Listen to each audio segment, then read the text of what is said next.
Guys, welcome back to my channel. It's SlayByCiara. So if you would like to see how I did achieve this lovely rainbow colored, cute, fun, early for spring summer bob, then continue to watch this video.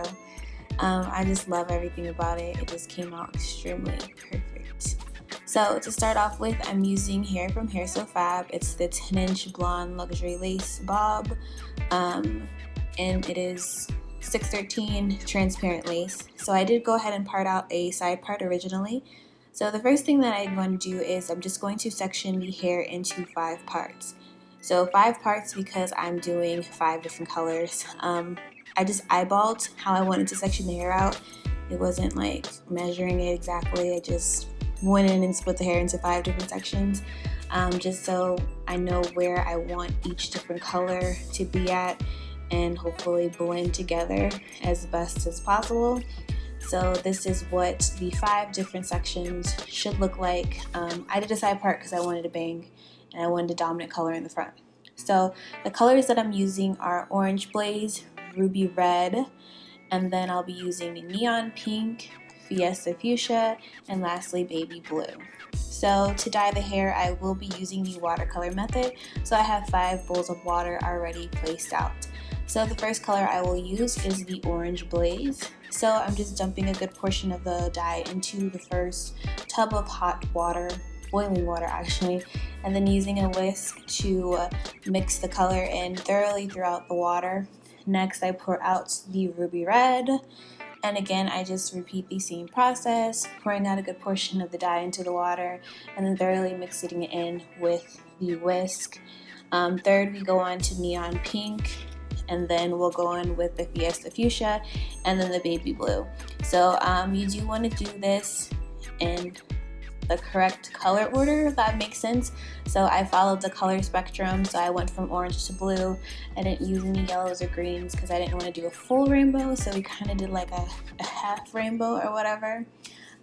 So you want to follow the color spectrum because you want to make sure that the colors blend nicely. Say if you are to overlap, which I do during my video, you want to make sure that they still blend because you don't want colors that don't blend together right next to each other, if that makes sense.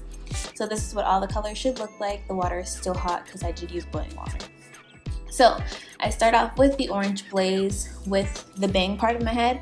I apologize for my arm in the way. Did not position the camera properly, but you can still tell what I'm doing. So again, I do start off with the bang portion of my head, the hair, for the first part of the watercolor, and then I'm gonna move in a counterclockwise direction. So each section that I sectioned off earlier is going to go into its own pot of water. So next you see me using the Ruby Red, and again I'm just dipping it in there. Watercoloring and ombreing is so easy because you don't have to have like a specific method. It's just gonna naturally create a perfect ombre. So that's why I think watercoloring and ombreing is so great, because it kind of just does it for you. I just hold it in there for like literally a minute, if that, and then I just unravel the next section and move on to it. So here's what the Neon Pink looks like. Again, probably leave it in for a minute because I put so much dye in each bowl that the color is gonna take like evenly. So this is the last portion. I didn't show you guys the Fiesta Fuchsia. Oh well, but it's the same thing, same process. So again, I'm just kind of just checking to see how the ombre is looking, and once I like the color, I just take it out and I just drain the excess dye. And of course I do wash out with some shampoo and conditioner, and I let the hair dry overnight. So this is what she looks like. I didn't blow dry it yet or anything. She just air dried overnight because I want this hair to have extra body to it. I don't want it to be straight. So next you're just gonna see me go in and style the hair. So I do a round brush blow dry the hair for a little bit just to create a little bit more body, because again I do want volume to this bang, to this bob. I didn't want to do a short bob. So next I go in with my Babyliss Nano Prima 3000 flat iron, and I just add some curls to it to give it again some extra volume, because we just want a nice, you know, a nice cute bob with some volume to it. We didn't want a straight bob, so that's what we're doing. And I just go in and I literally curl every kind of little section. I'm not really straightening it, I'm just mainly curling it. So next I'm going to install my wig.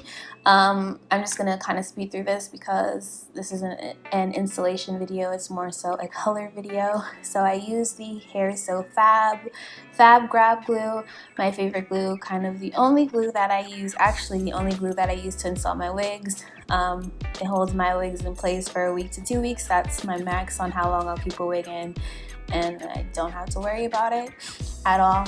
So this is just how I install my wigs, and then once I have her on, you see we brush out the curls and you see the volume that she is giving us and whatnot. I'm gonna go put my face on and be back and show y'all the finished look.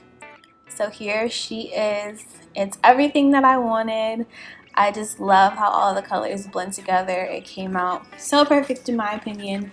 I was super happy. Again, water and coloring is so easy for ombre. Like, you don't have to do much and it just kind of just happens and it falls into place. So I hope you guys love the look as much as I do. Thank you guys for watching. Make sure you subscribe and I will catch you all in my next video. Bye!